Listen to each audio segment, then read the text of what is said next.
Información precisa, completa, veraz, objetiva e independiente. Directo a tu pantalla. Radio Caracas Radio presenta Voz de América. Elecciones de medio periodo en Estados Unidos. ¿Qué está en juego y cuáles son los temas centrales? Esto es Foro. Desde Washington, le saluda Gonzalo Abarca.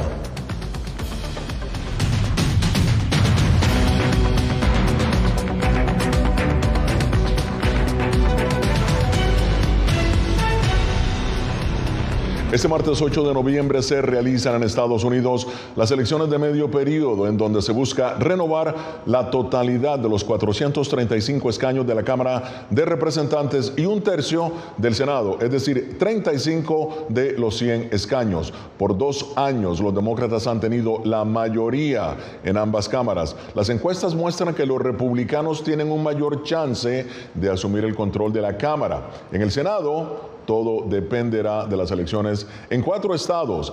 Bien, para analizar el tema me acompaña el doctor Eric Langer, profesor de Georgetown University, y también Robert Valencia, quien es miembro de Conectas y también es ex editor de Newsweek.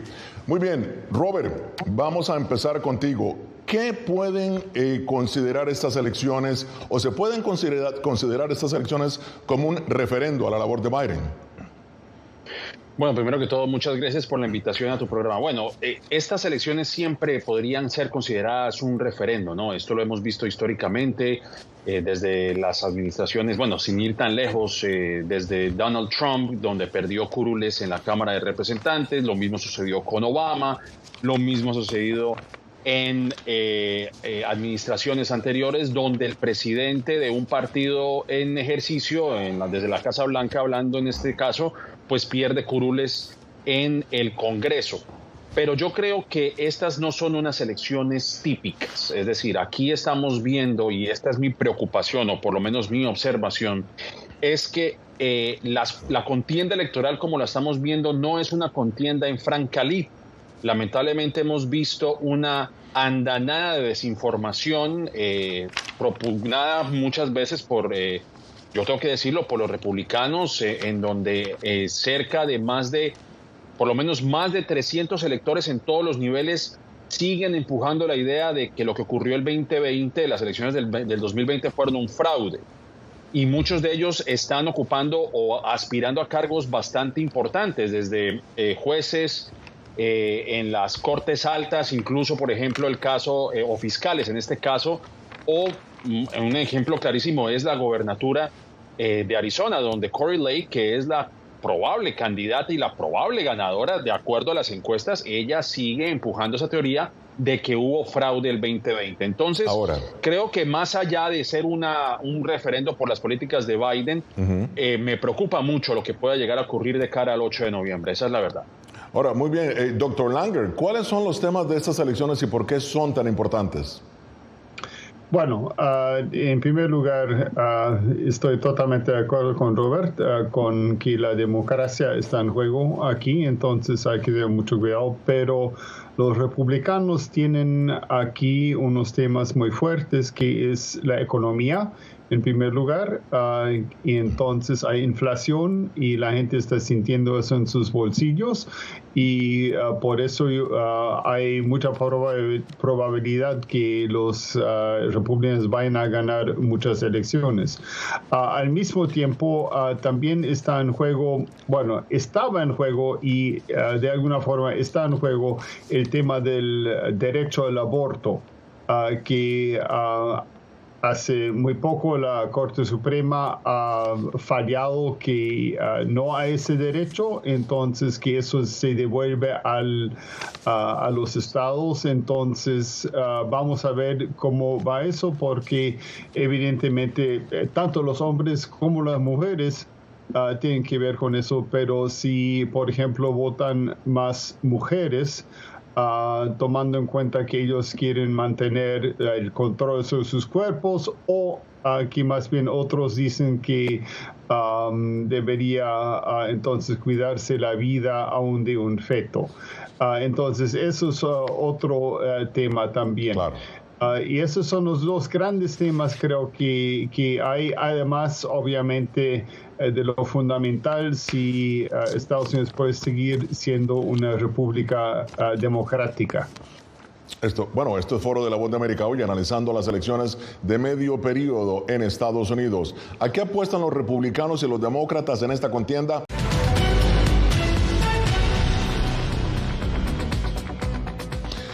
Este martes 8 de noviembre se realizan en Estados Unidos las elecciones de medio periodo, en donde se busca renovar la totalidad de los 435 escaños de la Cámara de Representantes y un tercio del Senado, es decir, 35 de los 100 escaños. Paula Ávila nos presenta el siguiente informe. La carrera al Senado en Arizona es cada vez más reñida. La más reciente encuesta publicada por la cadena Fox sugiere un empate entre el senador demócrata Mark Kelly y su competidor republicano Blake Masters. En este escenario, el voto hispano indeciso cobra gran relevancia. Sabemos que los partidos políticos, también los candidatos, ellos mismos están buscando ver de qué manera conectar con este grupo de votantes. El porcentaje de votantes hispanos registrados para votar por el Senado, pero indecisos, es del 13% según la última encuesta de la cadena Univision. Aquí en Arizona, cada año alrededor de 38,000 jóvenes que se identifican como latinos cumplen 18 años. Entonces, esas son cifras que simplemente no se pueden ignorar. Los votantes latinos en el estado de Arizona representan el 22.8% del electorado total, según la Asociación Nacional de Funcionarios Electos y Designados, NALEU. Simplemente me dejo guiar por el sentir de la persona. Tengo 20 años viendo cómo Tucson ha ido decayendo poco a poco y queremos verlo levantado. Los cambios demográficos en los últimos 10 años han convertido a Arizona en un estado más diverso, en donde la población latina alcanza el 18.7%, según el censo del 2020, lo que influye en la reconfiguración política del estado. Esta contienda es bien importante. La participación latina va a ser clave para la decisión de quién va a tener los puestos electorales en esta contienda de medio término. Vamos a jugar un papel decisivo para determinar quién va a ganar. Arizona es uno de los estados que por años se considera un botín político seguro para el Partido Republicano. En los últimos 30 años solo ha elegido a 2 senadores demócratas. Pero con la victoria de la senadora Kyrsten Sinema en 2018 y del exastronauta Mark Kelly, el estado se ha convertido en un espacio electoral muy competido. Paula Díaz, Voz de América, Arizona. Y bien, continúa con nosotros el doctor Eric Langer, profesor de la Universidad Georgetown, y Robert Valencia, miembro de la red Conectas, la plataforma periodística para las Américas y ex editor de Newsweek. Bien, Robert, los republicanos apuestan a que ganarán 4 escaños para tomar el control de la Cámara de Representantes. ¿Qué pasaría con la agenda del presidente Biden si cambia el control, al menos en la Cámara Baja? Sí, como lo acabamos de escuchar, pues la contienda está bastante apretada y podríamos decir que hay un empate técnico. Ahora, ¿qué ocurriría en el siguiente escenario? Si los republicanos se hacen tanto a la Cámara Baja como a la Cámara Alta, pues obviamente empujarán sus agendas, pero hay que tener en cuenta que el presidente en su poder puede aplicar el veto de acuerdo a las políticas que ellos impulsen. Ahora, vamos a suponer que los republicanos asuman la mayoría de la Cámara de Representantes y en este caso quien vendría a ser el vocero de la Cámara de Representantes sería Kevin McCarthy, quien ha sido básicamente la persona que no ha tenido la voluntad de señalar que el ganador de la contienda en el 2020 fue Joe Biden. Ahora, ¿qué puede llegar a ocurrir? Ellos, los republicanos, lanzaron un proyecto que se llama el Compromiso con América, que realmente es un documento bastante ambiguo, no tiene mucha profundidad en las políticas que ellos proponen. Lo que sí podría llegar a ocurrir es que ellos señalan, o por lo menos es lo que ha señalado Joe Biden en esta correría que ha hecho en nombre de algunos demócratas que están en la contienda alrededor del país, donde él señala que hará un recorte en programas como Medicare y el Seguro Social, por lo menos dentro de este compromiso de América que ellos llaman. Ahora, Otro escenario que también podríamos analizar, Gonzalo, es si los republicanos se hacen a la mayoría del Senado, que podría ocurrir. Ahora, esto podría comprometer a Joe Biden en los próximos 2 años, ya que el presidente tiene intenciones de reelegirse y lo que harían los republicanos es básicamente, como se dice, poner un palo en la rueda y no dejar que avance sus políticas, porque obviamente pues le daría triunfos que eventualmente lo podrían llevar a una reelección, sin contar que Mitch McConnell ha prometido que en el 2023 no se compromete a mencionar o nominar jueces en cualquiera de los tribunales. Esto dicho por Mitch McConnell, y esto podría ocurrir si los republicanos se hacen a la mayoría en el Senado. Eric, déjame retomar lo que ha dicho Robert. Hablemos del Senado precisamente. En tu opinión, si Biden pierde el Senado, ¿algún chance de que los republicanos le acepten algo de su agenda? Es muy difícil, pero quién sabe. Biden siempre ha tratado de mostrarse abierto a los republicanos también y a lo que hacen ellos, pero en realidad, según los programas que sí han sido hasta ahora, muy difícil. Hasta más bien podría ser todo lo contrario, porque algunos senadores han dicho que hasta que quieren quizás un juicio político, un impeachment, porque eso habían hecho 2 veces los demócratas cuando ellos habían tomado el Senado bajo el expresidente Trump. Entonces, vamos a ver lo que va a pasar. Ya, claro, y el presidente Biden ha dicho que sus décadas en el Senado precisamente le permite dialogar con ambos, tanto demócratas como republicanos, con ambos partidos. Pero veamos ahora lo que piensan los latinos y cómo se comporta el voto hispano en estas elecciones, según el Centro de Estudios Pew. La economía, el tema más importante para los latinos en Estados Unidos. Ahora, ¿cómo votarán? El 50% votará demócrata, según Pew, y el 28% republicano. De todos los votantes hispanos, el 54% desaprueba la labor de Biden contra un 45% que la aprueba. Yo siempre lo he dicho, que nosotros los latinos somos conservadores, somos de valores conservadores, y a mí siempre me llamó la atención que los latinos votaran por el Partido Demócrata, debido a la manera como se han alejado los demócratas de los valores principales de los latinos, que es fe, familia, amor al trabajo y además libertad. Y finalmente, 43% de los latinos republicanos dice que votará en estas elecciones, mientras que solo un 25% de los latinos demócratas dice que lo hará. Bien, vamos a empezar a analizar estos datos. Eric, históricamente el voto latino ha sido demócrata. 50% de los latinos dice que votará ahora por los demócratas. Sí, es la mayoría, pero está cambiando, parece. En el sur de Texas, por ejemplo, se nota que hay más gente votando por los republicanos. Pero quisiera también hablar un poco sobre otro aspecto que mostraste, es que muy pocos latinos van a votar. Sí. Eso siempre ha sido un problema. La otra gran minoría en Estados Unidos, que es la afrodescendiente, vota con mucho más frecuencia, pero eso también tiene que ver que el voto de los jóvenes es mucho menor que de los mayores, y la población latina es más joven en general, y eso explica por lo menos una parte de la razón por la cual no votan tanto. Pero me parece que y ojalá los que nos escuchen que son latinos, que vayan a votar, porque esas elecciones sí realmente son muy importantes. Juega hasta la democracia aquí. Está en juego en este momento, y entonces, por favor, vayan a votar.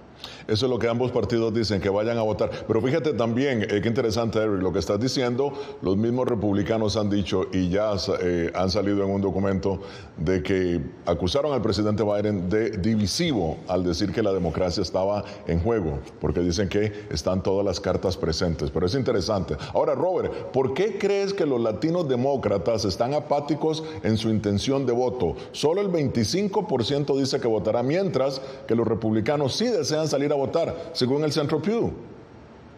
Yo suscribo las palabras del profesor Langer, me parece que es totalmente cierto. Yo también me uno al llamado de que hay que salir a votar. Yo creo que también existe un poco de pedagogía, falta de pedagogía respecto al tema. Siempre tenemos en cuenta que las elecciones presidenciales las más importantes, y realmente son importantes, no cabe duda, pero la mayoría de las decisiones que nos afectan a nosotros pasan por las cámaras bajas y altas.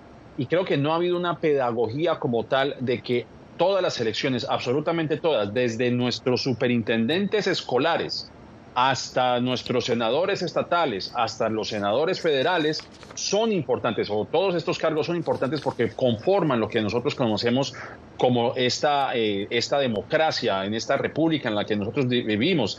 Te señalo otra encuesta, de hecho, Gonzalo, Axios, que es una página de internet de noticias, señala que 1/3 de los hispanos se muestra apático en general, tanto demócratas como republicanos, y yo creo que de alguna manera lo que señala es esta rencilla política que ha existido, esta división que ha existido, estas peleas que se han suscitado desde hace años, y creo que eso también ha creado una apatía frente a la política. Pero como vuelve y señaló el presidente, yo creo el profesor Langer, creo que es importante hacer un acto de pedagogía, de que muchas personas dicen, bueno, a mí la política no me importa. Bueno, la política se va a meter contigo de alguna u otra manera, porque no hay ninguna área de nuestra vida que no se vea impactada por las decisiones que se tomen desde el Capitolio. Ya.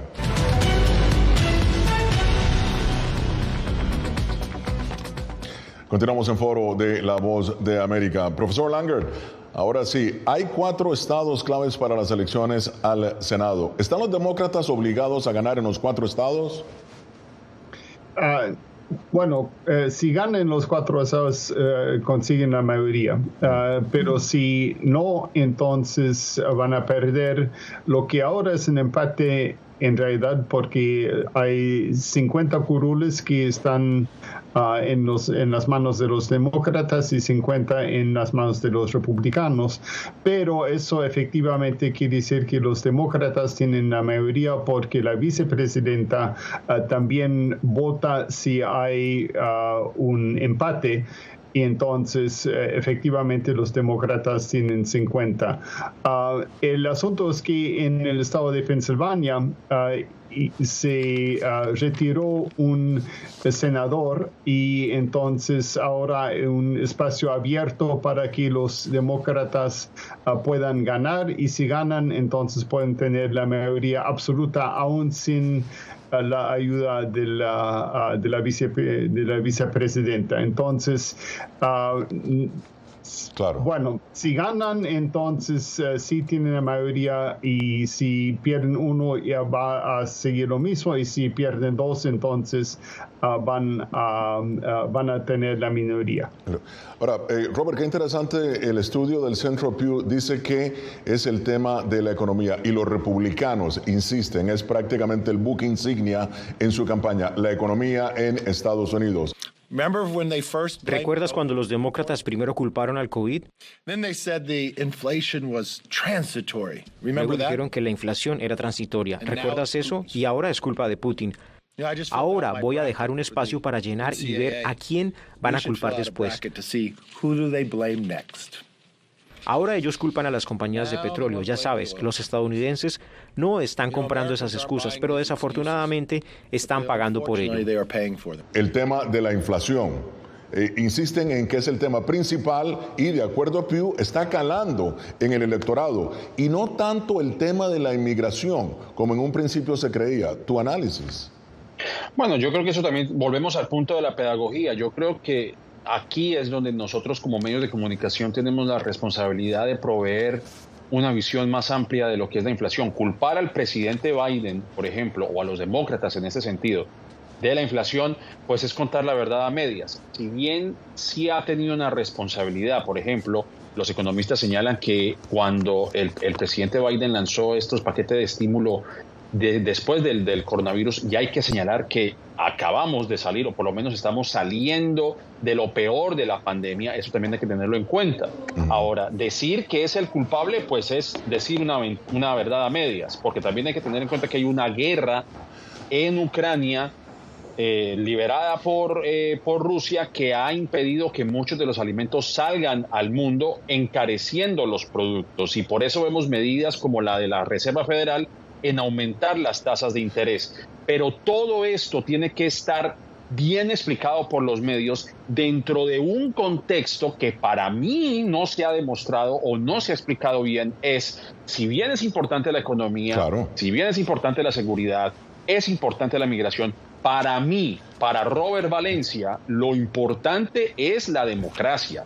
Ahora, fíjate que los republicanos insisten precisamente en que, bueno, es el tema de la economía, y acusan al presidente Biden de no llevar bien este tema que para ellos es esencial. Y precisamente los demócratas también concuerdan.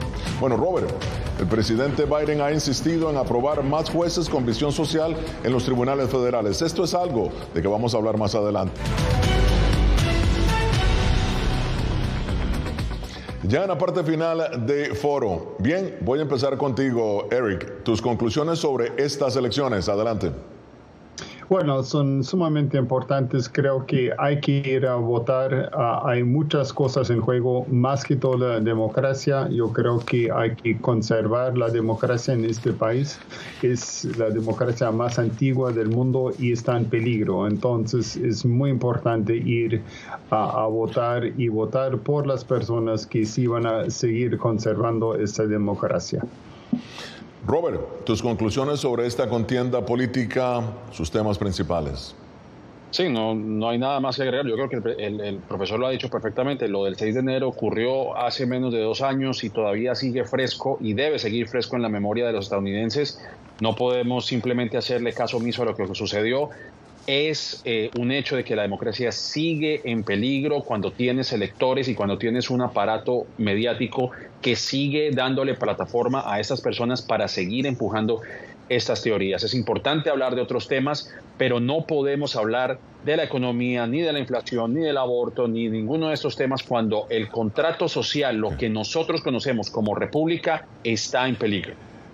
Fíjate, Robert, rápidamente, el presidente Biden ha insistido en aprobar más jueces con visión social. ¿Tú crees que tan efectivo ha sido, muy rápidamente, el presidente con la nominación de sus jueces? Pues Biden en general ha tenido una gran nominación de jueces que muchos presidentes desde John F. Kennedy, de hecho, 75 jueces han sido nominados. Sin embargo, muchos de estos jueces no tienen un poder tan importante como los fiscales, como el caso de Donald Trump, que sí nominó mayormente fiscales en las cortes, en los tribunales de apelaciones. Así que es importante tener un cuerpo judicial que responda al interés público, pero cuando tú tienes una Corte Suprema, por ejemplo, citando este caso, donde fallan en contra del aborto o que permiten que organizaciones o corporaciones, como en el caso de Citizens United, inviertan una cantidad inconmensurable de dinero en detrimento de las personas, cuando quieres negar la acción afirmativa, cuando en estos momentos hay una decisión sobre el derecho a que las personas cancelen sus deudas estudiantiles y que todavía esa decisión repose en el tribunal número 8, donde es una mayoría conservadora, me parece que ahí es también el llamado de Biden a hacer un cuerpo judicial que realmente atienda las necesidades del público del pueblo estadounidense y no simplemente a grupos de intereses. Bien, llegamos así al final de esta edición de Foro, la democracia activa aquí en Estados Unidos, elecciones de medio periodo. Nos vemos la próxima semana. Desde Washington les habló Gonzalo Abarca. Hasta pronto.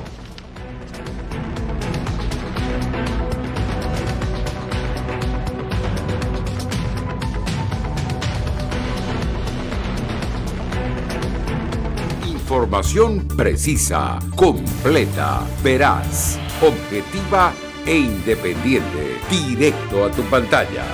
Voz de América en RCR 750.